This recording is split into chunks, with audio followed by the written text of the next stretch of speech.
কিছু কিছু গল্পের শেষটা যে এতটা কষ্টের, এই গল্পটা না শুনলে কখনোই বুঝবে না।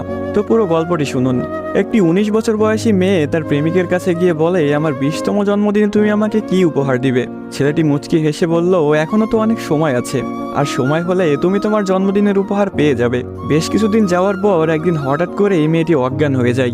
বাসার সবাই বেশ অস্থির হয়ে যায়, কিছুই বুঝে উঠতে পারছিল না কেউ কি হয়েছে মেয়েটার। তারপর সবাই মিলে তাকে হাসপাতালে নিয়ে গেল।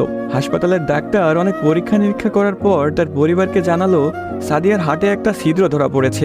এখন যদি খুব তাড়াতাড়ি হার্ট পরিবর্তন না করা হয়, তাহলে হয়তো সাদিয়াকে আর বাঁচানো সম্ভব হবে না। সবাই এই কথাটি শুনে কান্নায় ভেঙে পড়ল। সাদিয়ার মা বাবা কিছুতেই মেনে নিতে পারছিল না। সাদিয়ার প্রেমিক সাকিব তার বিষয়ে ডাক্তারের কাছ থেকে সবকিছু শুনে বলল, এ কিছুতেই হতে দিবে না সে। তারপর সাকিব মেয়েটির রুমে গেল, দেখলো তার ভালোবাসার মানুষটি বিছানায় শুয়ে আছে।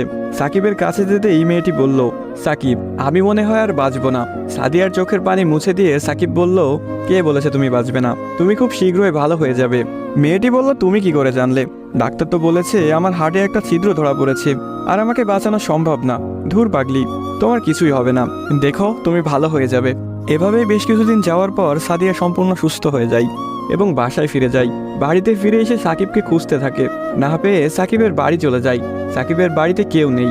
অবশেষে সাকিবের ছোট বোনের দেখা পেল সাদিয়া। কি রে, তোমার ভাই কোথায়? সাকিবের বোন কোনো কথা না বলে হাতের ইশারা করে সাকিবের রুমটা দেখিয়ে বলে উঠল, টেবিলের উপরে আপনার জন্য একটা চিরকুট রাখা আছে। সাদিয়া কথাটি শুনে রুমে গিয়ে চিরকুট হাতে নিয়ে পড়তে শুরু করলো। প্রিয়তমা, আমি জানি যেদিন তুমি এই চিরকুটটি হাতে পাবে সেদিন তুমি সম্পূর্ণ সুস্থ হয়ে যাবে। সবকিছু ঠিক হয়ে যাবে আগের মতো, যেমনটা আমি তোমাকে বলেছিলাম। আমি বলেছিলাম না কিছু হবে না, দেখছো তাই হয়েছে। তুমি আমার কাছে 20তম জন্মদিনের উপহার চেয়েছিলে না? অনেক ভেবেছি, কিন্তু তোমাকে কি উপহার দিব ভেবে পাচ্ছিলাম না।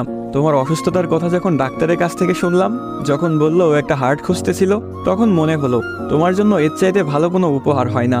আমার হার্টটাই ছিল তোমার জন্য শ্রেষ্ঠ উপহার, যা আমি তোমাকে দিয়ে গেলাম। মন খারাপ করো না, আমি আকাশের ওই উপর থেকে তোমাকে সব সময় দেখব।